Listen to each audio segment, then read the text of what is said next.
Hello dear student, आज हम लोग सर्कल्स का सेकंड अपना लेक्चर कंप्लीट करेंगे और इसमें सर्कल्स के कुछ प्रॉपर्टीज़ के बारे में पढ़ेंगे। तो आइए हम लोग स्टार्ट करते हैं सर्कल। देखिए, ये आपके पास सर्कल होती है और सर्कल का सेंटर ओ हो जाता है।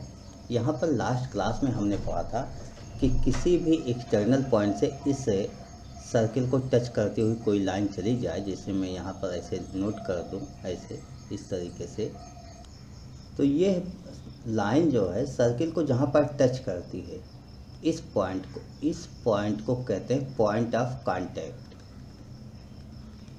Point of contact. और इस लाइन को कह देते हैं टेंजेंट। ये हम लोगों ने लास्ट क्लास में पढ़ लिया था। इसी के साथ एक और बातें पढ़ ली थी कि इस पॉइंट ऑफ कांटेक्ट को सपोज कीजिए मैं एम कह दूँ, एम कह देता हूँ और ओ एम को ज्वाइन कर लेता हूँ, तो ओ एम जो है शार्टेस्ट डिस्टेंस होती है और ये O M perpendicular on this line होती है। अगर इस लाइन को मैं पी क्यू कह लूँ तो यहाँ पर होता है कि O M perpendicular on P Q, इस तरीके से परपेंडिकुलर होता है और पी क्यू लाइन को टेंजेंट कहा जाता है। और ओ एम क्या होता है, रेडियस होता है जो कि शार्टेस्ट डिस्टेंस होती है। इसी को हम लोग आगे कंटिन्यू करते हैं, एक दूसरा सर्किल लेकर करते हैं। देखिए, यहाँ पर ये समझना होगा आपको, अगर इस सर्किल के इन साइड में कोई भी पॉइंट है तो इससे टेंजेंट नहीं बनाया जा सकता। तो यहाँ पर कंडीशंस आप नोट करोगे। फर्स्ट कंडीशन हो जाएगी एनी पॉइंट इनसाइड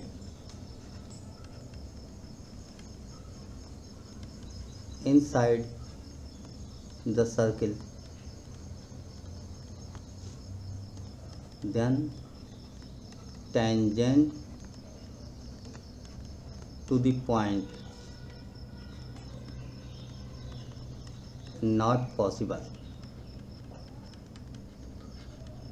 एक बात तो ये हो गई। अब सपोज कीजिए वो पॉइंट ऑन द सर्कल हो जाए, if point on the circle, तो पॉइंट ऑन द सर्कल हो जाए, मान लीजिए यहाँ पर हो जाए, ये एम हो जाए, तो यहाँ से कितने टेंजेंट बन सकते हैं, क्या हो सकता है। मैंने एक लाइन बनाई एम से पास होते हुए और क्या देखा कि ओनली वन टेंजेंट बन सकता है। तो यहाँ पर नंबर 2 कंडीशन मैं लिखूँगा, if any point on this circle then only one tangent possible. ये आपके पास हो गया कि सर्कल पर कोई पॉइंट होगा तो उससे केवल एक ही टेंजेंट पॉसिबल होता है और टेंजेंट पॉसिबल नहीं होता है। इसी तरीके से हम देखता हूँ इफ़ एनी पॉइंट, अब आउटसाइड की बात कर लेते हैं।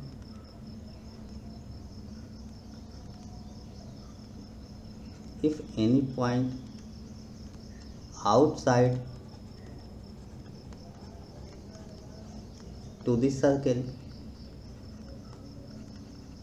देन, अब कितने पॉइंट पॉसिबल हो। आइए हम लोग सर्कल बना के इसको देख लेते हैं। पहले एक सर्कल बना लेते हैं, उसके बाद देखते हैं।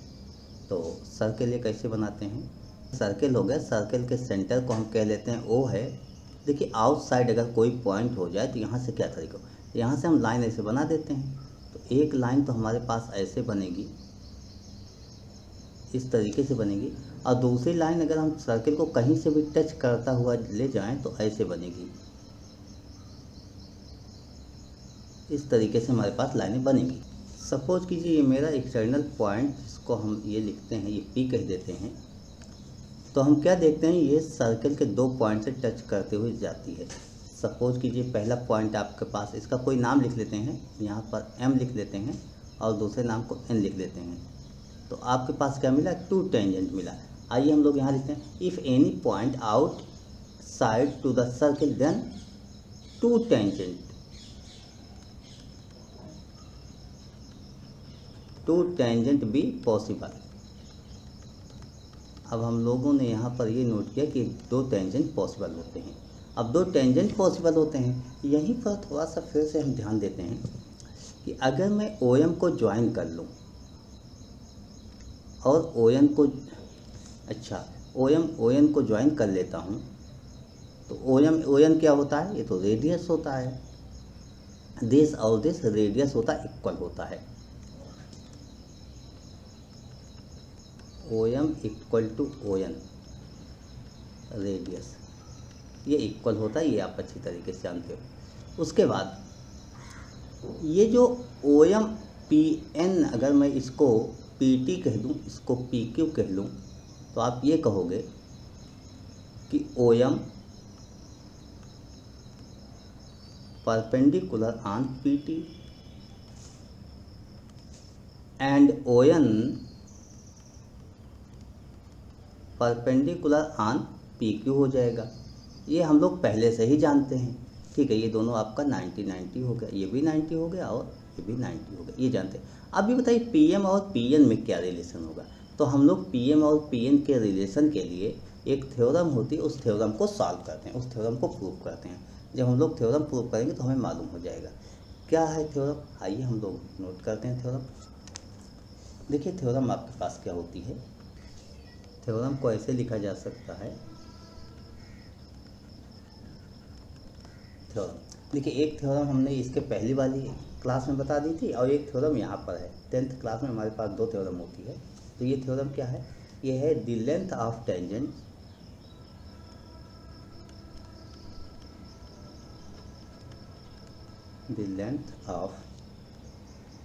the lengths of tangents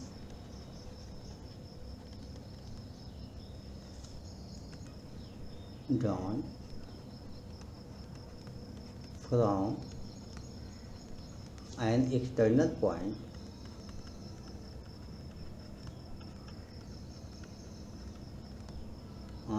point to a circle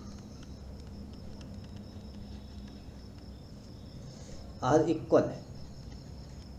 अच्छा, एक स्टेप हमने नहीं आपसे डिस्कस किया, वो क्या है कि लेंथ ऑफ टेंजेंट। मैंने यहाँ पर लेंथ ऑफ टेंजेंट बोला, तो लेंथ ऑफ टेंजेंट क्या होता है ये नहीं डिस्कस किया। आइए डिस्कस कर लेते हैं। ये जो पी एम और पी एन होता है, यही आप क्या होता है length of tangent. Mean P M and P N called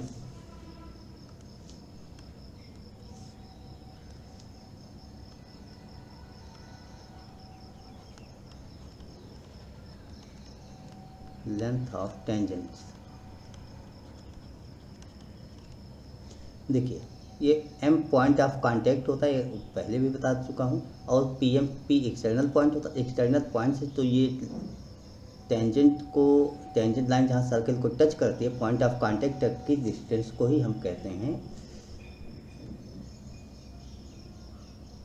P M. इस डिस्टेंस को, इसी को हम लोग कहेंगे लेंथ ऑफ टेंजेंट। तो अच्छा, यहाँ पी से एन पर भी आ रहा तो इसको भी कहेंगे ये। अब दोनों के लिए क्या है, the length of tangents drawn from an external point to a circle are equal. कह रहे हैं ये इक्वल होती है। तो देखिए आपके पास फिगर है, फिलहाल मैं एक फिगर दूसरा बना लेता हूँ और दूसरा फिगर बना के सॉल्व कर देता हूँ।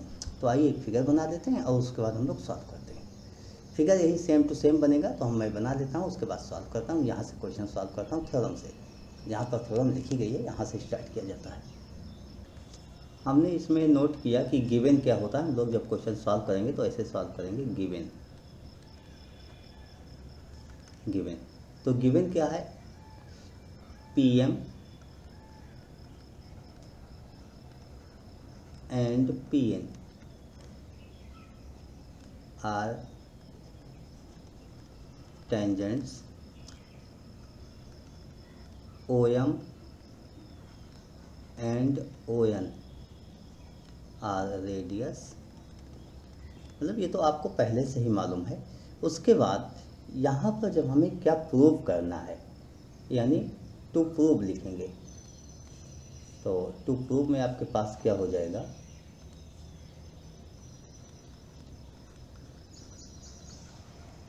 टू प्रूव क्या करना है, P M equal to P N.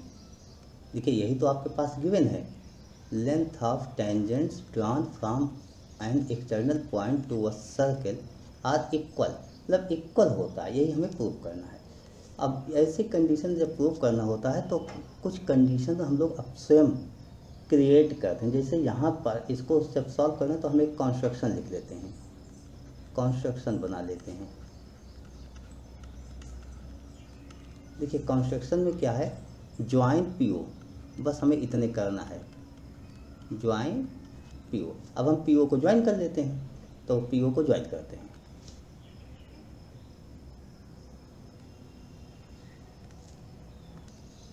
अब हम लोग इस क्वेश्चन को प्रूफ की तरफ ले चलते हैं, यानी प्रूफ कैसे करेंगे।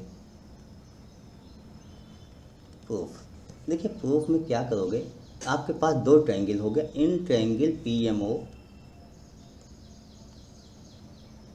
In triangle PMO and triangle, एक ट्रायंगल PMO हो गया, दूसरा PNO हो गया। देखिए ट्रायंगल आप ऐसे देख लो, एक ट्रायंगल तो आपके पास PMO हो गया, ये ट्रायंगल हो गया, और दूसरा नेक्स्ट ट्रायंगल जो आपके पास होता है, ये आपके पास होता है दिस। इस तरीके दो ट्रायंगल हो गया। इन दो ट्रायंगल्स में गिवन क्या है, सबसे पहले ये बात समझिए कि ये तो 90 डिग्री होता है बीनो। चलिए नोट कर लेता हूँ, नोट कर, दोनों ट्रायंगल में क्या हमें मालूम है। तो हमें ये मालूम है कि PO equal to PO common, दोनों में कॉमन है। उसके बाद एंगल OMA या एंगल M और इसमें एंगल N,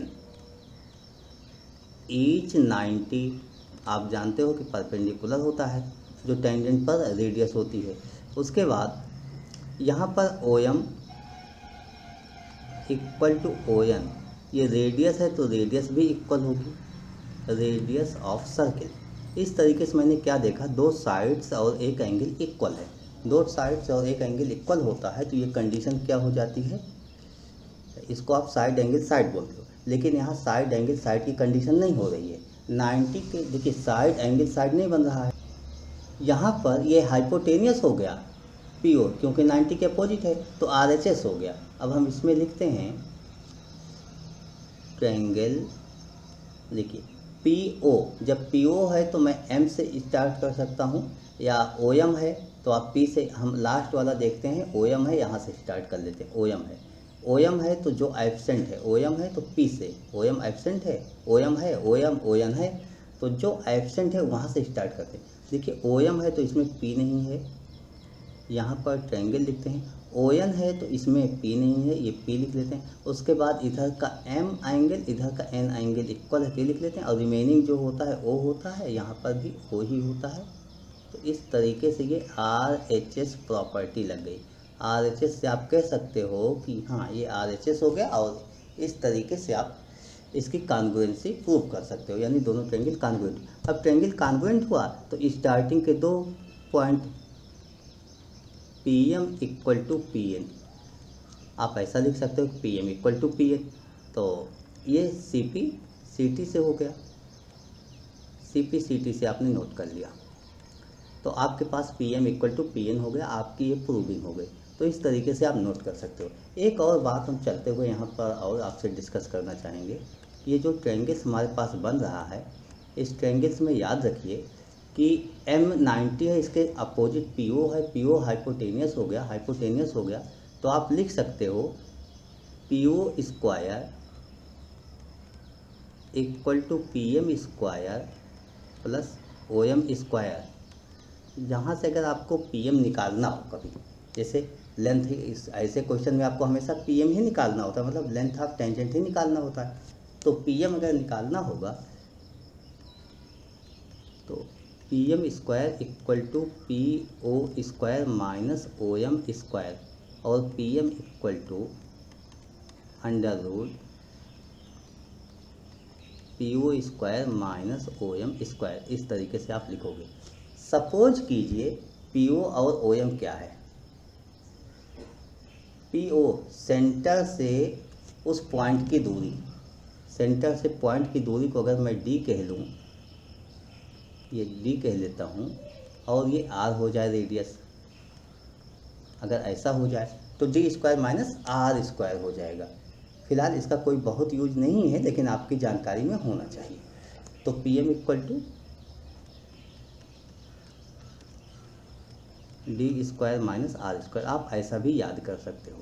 तो इस तरीके से मैंने कंडीशन बता दी आपको, एक थ्योरम बता दी कि एक्सटर्नल पॉइंट से जो टेंजेंट बनते हैं, दो टेंजेंट एक्सटर्नल पॉइंट से बनते हैं और वो दोनों इक्वल होते हैं।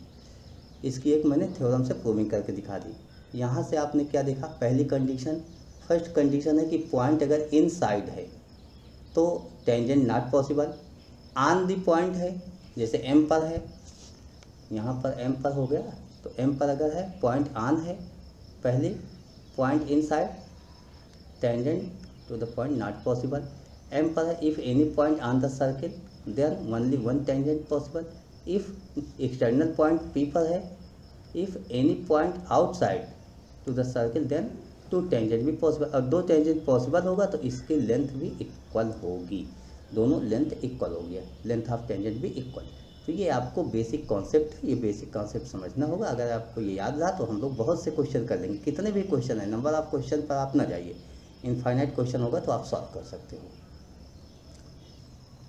यहाँ पर चलते हुए एक बात और आपको थोड़ा सा ध्यान दिला दें, जो मैंने बनाया है, वैसे थ्योरम इसकी नहीं है लेकिन आपको समझना चाहिए कि इस तरीके से आपने इस ट्रायंगल्स की कॉन्ग्रुएंसी तो प्रूव किया, लेकिन हम यहाँ पे यह कह सकते हैं कि जैसे हमारे पास P है तो P के इक्वल हो जाएगा, मीन एंगल की बात हम कर रहे हैं, तो angle MPO, angle MPO equal to angle, तो यहाँ MP हो जाएगा तो यहाँ NPO हो जाएगा, एंगल NPO हो जाएगा।